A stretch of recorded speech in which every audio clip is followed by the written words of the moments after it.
এদিনাখন আমাৰ শৰ্মা ছাৰে ক্লাছত ছাত্ৰ-ছাত্ৰীক স্বাস্থ্য আৰু খাদ্যৰ বিষয়ে শিকাই আছিল। শৰ্মা ছাৰে বুজাই আছিল যে মানুহ শাক-পাচলি খালে বহুতো লাভ হয় আৰু এই খাদ্য খালে আমাৰ চকুৰ দৃষ্টিশক্তি ভাল হয়। শৰ্মা ছাৰে এনেদৰে বুজাই থকা মাজতেই ল'ৰা-ছোৱালীবোৰক সুধিলে, আচ্ছা, তোমালোকে পিছে বিশ্বাস কৰা নে যে শাক-পাচলি খালে চকুৰ দৃষ্টিশক্তি ভাল হয় বুলি? যদি বিশ্বাস কৰা তেন্তে ইয়াৰ সপক্ষে কেনেকৈ বৰ্ণনা কৰিবা? ছাৰৰ প্ৰশ্নটো শুনি ক্লাছটো সম্পূৰ্ণ একেবাৰে নীৰৱ হৈ গ'ল। ছাত্ৰ-ছাত্ৰীবোৰে ভাবিবলৈ ধৰিলে যে কেনেকৈনো কথাটো প্ৰমাণ সহকাৰে বুজাব পাৰি।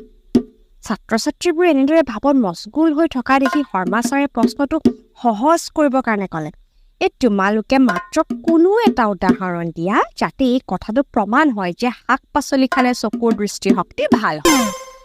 ছাৰৰ প্ৰশ্ন শুনি এইবাৰ সকলো নীৰৱ।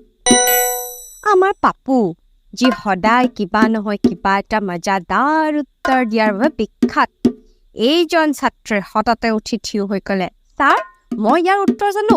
মই প্ৰমাণ কৰি দিব পাৰোঁ শাক-পাচলি খালে চকুৰ দৃষ্টিশক্তি ভাল হোৱা কথাটো। শৰ্মা ছাৰে পাপুক উৎসাহ জগাই ক'লে, ঠিক আছে পাপু, ঠিক আছে, তেন্তে তুমি প্ৰমাণ কৰি দেখুওৱা।